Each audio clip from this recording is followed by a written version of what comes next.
கல்யாணம் ஃபிக்ஸ் ஆயிடுச்சா? தமிழ் மேட்ரிமோனிக்கு தேங்க்ஸ் சொல்லணும். 26 வருஷத்துக்கு முன்னாடி இதே தமிழ் மேட்ரிமோனி மூலமா தான் இவ அம்மாக்கும் கல்யாணம் பண்ணேன். கல்யாணம்னாலே தமிழ் மேட்ரிமோனி தான்.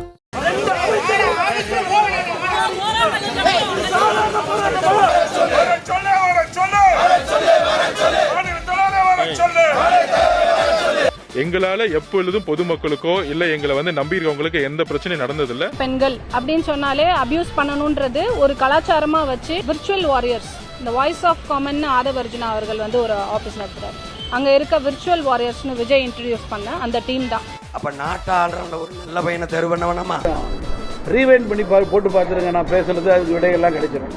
தாமரை என்பது லட்சுமி உட்கார்ந்து இருக்கிறதும் தாமரை தான், சரஸ்வதி அமர்ந்திருப்பதும் தாமரை தான். வெல்கம் டு பாலிடிக்ஸ் பேசுறாங்க.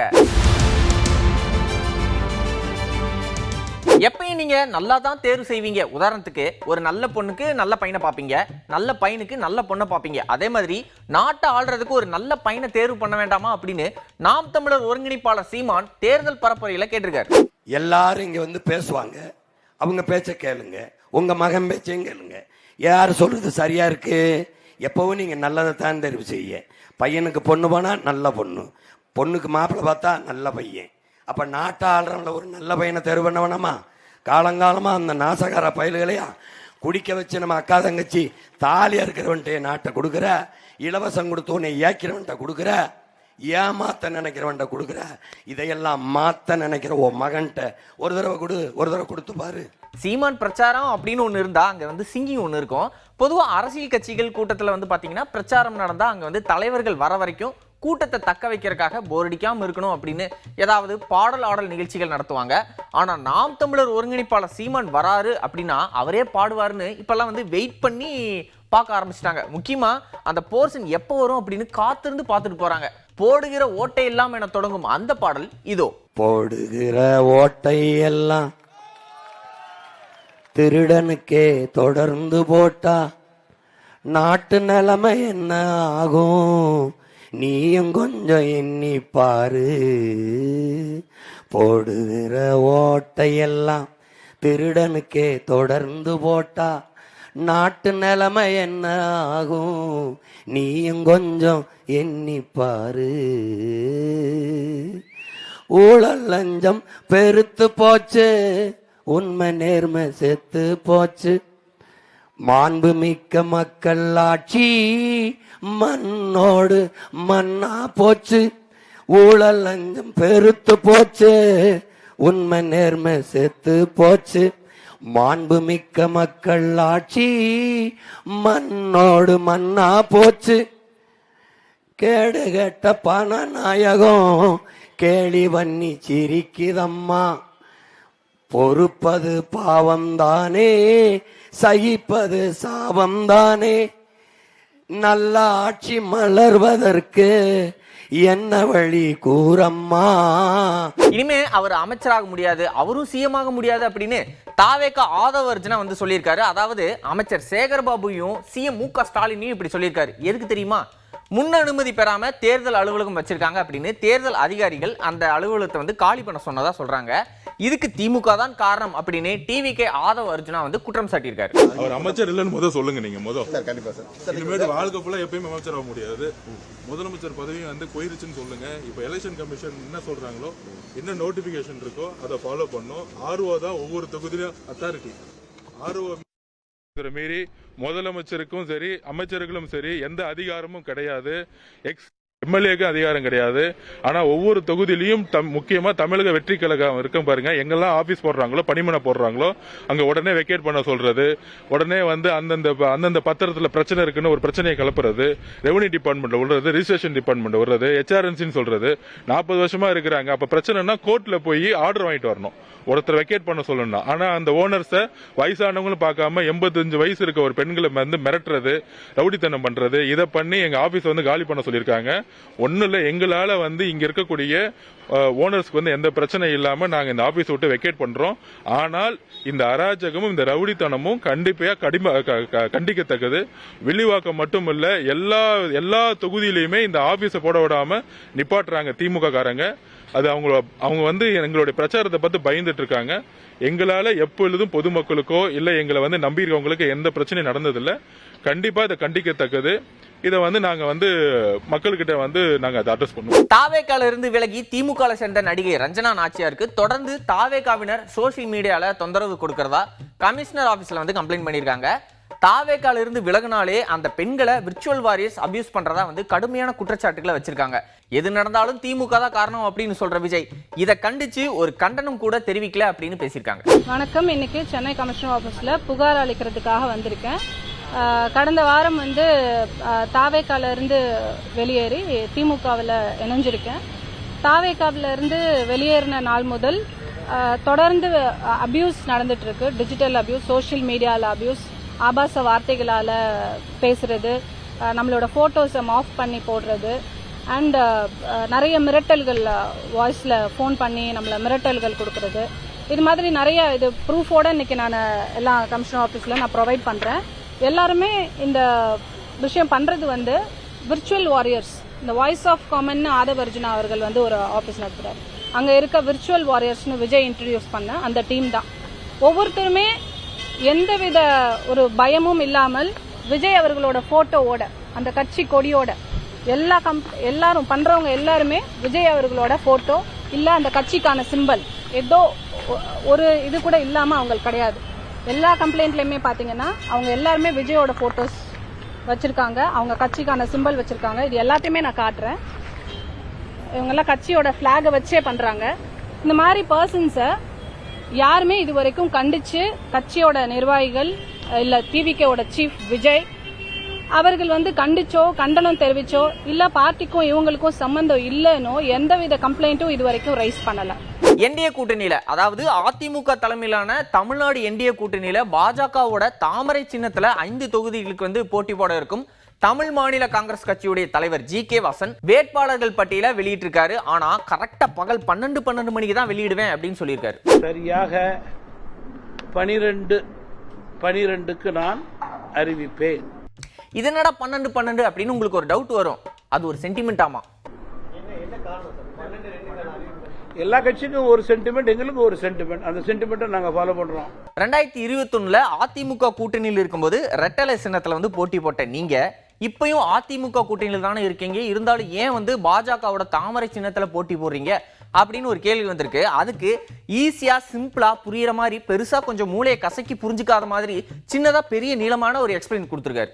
சட்டமன்ற தேர்தலுக்கு பிறகு பாராளுமன்ற தேர்தல் நடந்த போது தமிழ் மாநில காங்கிரஸ் கட்சி அன்றைக்கு அண்ணா திராவிட முன்னேற்ற கழக கூட்டணியிலிருந்து பிரதமர் மோடி தலைமையிலே இந்தியாவிலே ஒரு நல்லாட்சி வளர வேண்டும், உயர வேண்டும். அத்தகைய ஆட்சிக்கு மத்தியிலே நாங்கள் குரல் கொடுக்கிறோம் என்று அதிமுக கூட்டணியிலிருந்து பாரதிய ஜனதா கட்சி கூட்டணிக்கு தமிழ் மாநில காங்கிரஸ் கட்சி நாடாளுமன்ற தேர்தலுடைய கணக்கை வைத்து, இந்தியாவினுடைய பொருளாதார உயர்வு பாதுகாப்பை வைத்து கூட்டணி மாறினோம். அதே நிலையிலே இன்றைக்கு அதிமுகவோடு நேரடியாக இருக்கின்ற பாமகவும் அந்த நிலை எடுத்தது என்பதை நான் இங்கே நினைவு கூற விரும்புகிறேன். இன்றைக்கு இந்த சட்டமன்ற தேர்தலிலே எங்களுக்கு டெக்னிக்கலி எலெக்ஷன் கமிஷன் மூலம் சைக்கிள் சின்னம் கிடைக்காத சூழலிலே நான் நேரடியாக கூட்டணியிலே இருக்கிற பாரதிய ஜனதா கட்சியினுடைய தாமரை சின்னத்திலே போட்டியிடுகிறேன். இதுதான் உண்மை நிலை. அதிமுக தான் தமிழகத்தின் முதல் கட்சி அப்படின்னு சொல்றீங்க. அப்ப ரெட்டலையில நின்னா தானே கட்சி வலுவா இருக்கும். அப்புறம் ஒய் தாமரை சின்னம் அப்படின்னு கேட்டிருக்காங்க. அதுக்கு கிளாரிட்டி கொடுக்க போறார் அப்படின்னு பார்த்தா கொஞ்சம் ரீவைண்ட் பண்ணி போட்டு பார்த்துருங்க. நான் பேசுறது அதுக்கு விடையெல்லாம் கிடைச்சிடும். நான் சொல்றதே புரிஞ்ச மாட்டேங்கிறேன். திருப்பி சொல்றேன். டபுள் இன்ஜின் சர்க்கார் 2 சின்னமும் மத்தியிலும் மாநிலம் வெற்றி பெற சிறணும். அந்த சின்னத்தை நாங்கள் தேர்ந்தெடுத்திருக்கிறோம்.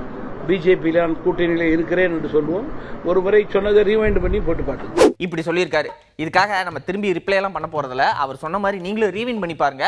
நம்ம அடுத்த கண்டென்ட்டுக்கு போயிடலாம். ஜி.கே. வாசன் அவர்கள் சொன்னது வந்து கொஞ்சம் புரிஞ்ச மாதிரியும் புரியாத மாதிரி இருந்தாலும் இப்போ முன்னாள் பாஜக தலைவர் தமிழிசை சவுந்தரராஜன் அவர்கள் வந்து புரியுற மாதிரி சொல்லி டிஎம்கேவை லெஃப்ட் ரைட் வாங்கியிருக்காங்க. இப்போ வந்து ஈஸியா இந்த சின்னம் டாபிக் புரிஞ்சிடும். ஒரு கட்சியில உள்ளதை நான் சொல்ல முடியாது. ஆனா நேத்துல இருந்து தாமரையில போட்டி போட்டா ஏதோ அழுத்தத்துல போட்டி போடுறாங்களாம். அதே உதயசூரியன்ல போட்டி போட்டா விருப்பத்துல போட்டி போடுறாங்களா? இது என்னங்க அர்த்தம்? தாமரை வந்து 18 மாநிலங்கள் ஆட்சி செய்கிறது, இந்தியாவே ஆட்சி செய்கிறது. அதனால நீங்க சொன்னீங்கன்னா இந்தியாவிலேயே பலமான சின்னம் எதுனா தாமரை சின்னம். தாமரை சின்னத்துல போட்டி போட்டா மட்டும் அழுத்தத்துல போட்டி போடுறாங்களாம். கருணாஸ் போன்றவர்கள் உதய சின்னத்துல போட்டி போட்டா விருப்பப்பட்டு போட்டி போடுறாராம். அதே தாமரைக்கு சின்னம் அவமானத்தின் சின்னம். எதை வச்சு நீங்க சொல்றீங்க? கடுமையான கண்டனத்தை நான் தெரிவிக்கிறேன். தாமரை என்பது லட்சுமி உட்கார்ந்துருக்கிறதும் தாமரை தான், சரஸ்வதி அமர்ந்திருப்பதும் தாமரை தான், நம்ம நாட்டோட பூவும் தாமரை தான். என்ன அவமான சின்னம் எப்படி சொல்ல முடியும்? நாங்கள் எல்லாத்துக்கும் இந்த நாட்டுக்கு பெருமை சேர்த்து கொண்டு இருக்கிறோம். மரியாதைக்குரிய பாரத பிரதமர் பெருமை சேர்த்து கொண்டு இருக்கிறார். எல்லாம் ஓகே. தாமரைக்கு ரெஃபரன்ஸா ஒரு எக்ஸாம்பிள் கொடுத்தாங்க பாத்தீங்களா? அங்க நிக்கிறாங்க.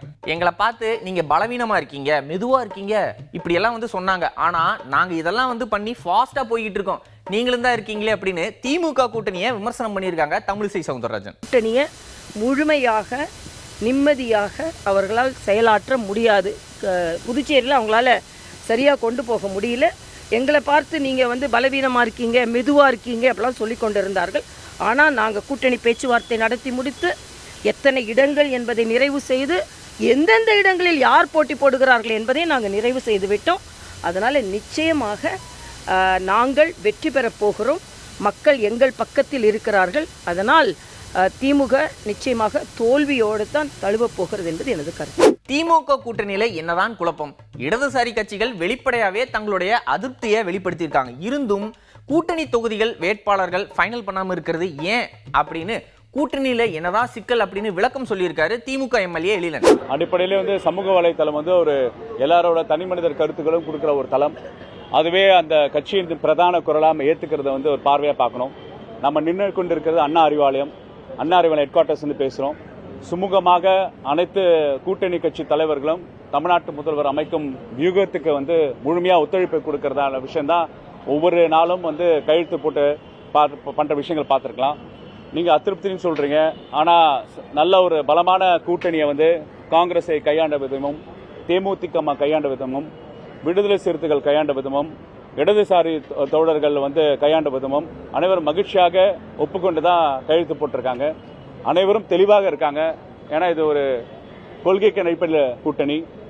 நீங்கள் பிக் பிரதர் ஆட்டிடியூட் அப்படின்னு நீங்கள் சொல்கிற விஷயம் அப்படின்னு நான் பார்த்தேன்னா அது பிரதர்லி ஆட்டிடியூட் அப்படின்னு சொல்லலாம். ஒரு சகோதரத்துவ உணர்வு தான் சொல்லலாம்.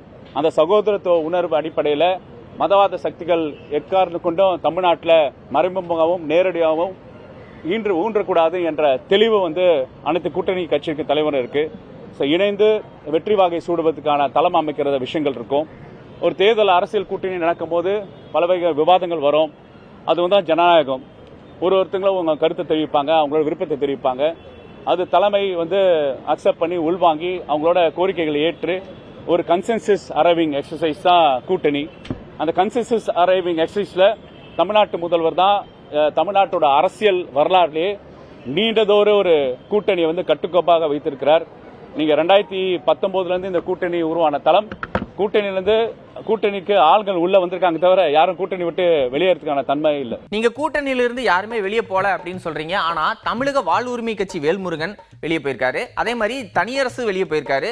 மதிமுக, விசிக, கம்யூனிஸ்ட் கட்சிகள் அதிருப்தி தெரிவிச்சிருக்காங்க. கமல் தன்னுடைய சின்னமே இல்லை அப்படின்னு தேர்தலையே போட்டி போடல அப்படின்னு அறிவிச்சிருக்காரு. இதெல்லாம் எப்படி எடுத்துக்கிறது அப்படின்னு கேள்விக்கு ஜனநாயக நாட்டில் அவங்க கிரிட்டிசைஸ் வைக்கிறது இயல்புதான், அதனால கூட்டணிக்கு எந்த பாதிப்புமே இல்லை அப்படின்னு சொல்லியிருக்காரு. இல்ல அந்த மாதிரி ஒரு கன்ஃபியூஷன் வந்து நீங்க பாத்தீங்கன்னா பெரிய அளவுல வந்து ஒரு தேர்தல் காலத்துல வந்து பெரிய அளவுக்கு பாதிப்பு இருக்கிற பத்தி இல்ல. ஏன்னா வந்து ஒருவருக்கும் தனிப்பட்ட விருப்ப இருக்கலாம், கூட்டணியில இடங்கள் கேட்டு வந்திருக்கலாம், அவங்க விருப்பப்பட்ட இடங்கள் கேட்டு வந்திருக்கலாம். ஆனா ஒரு பொது கன்சென்சஸ்க்காக ஒரு தேர்தல் காலத்தை விஸ்டாண்ட் பண்ணும்போது வினபிலிட்டி ரொம்ப ரொம்ப முக்கியம். ஏன்னா வந்து ஃபர்ஸ்ட் பாஸ் போஸ்ட் சிஸ்டம் தான் நம்ம தேர்தல் அரசியல்.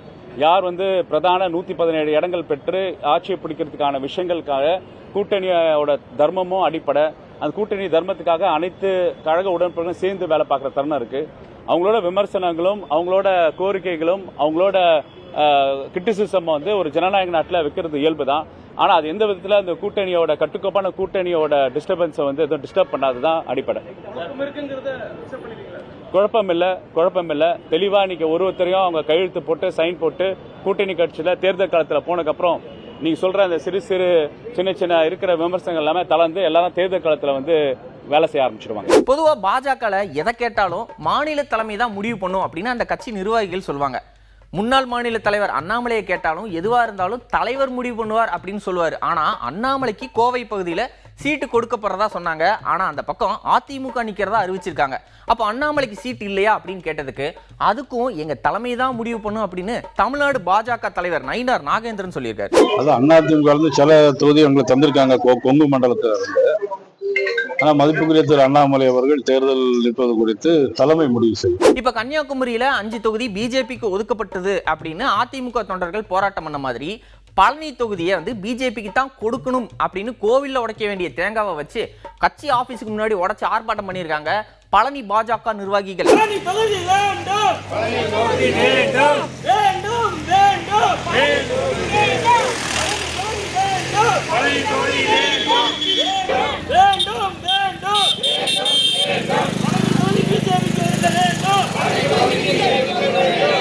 மாநில தலைமைக்கு நாங்கள் எல்லாம் ஒரு வேண்டுகோள் வைக்கிறோம்.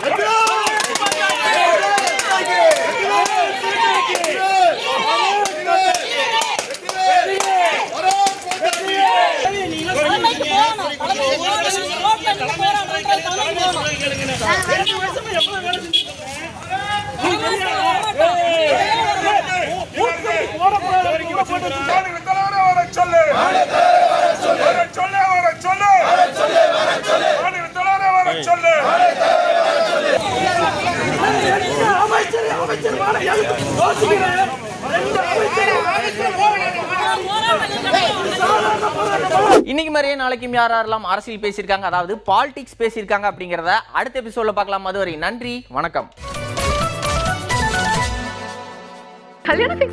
தமிழ் மேட்ரிமோனிக்கு தேங்க்ஸ் சொல்லணும்.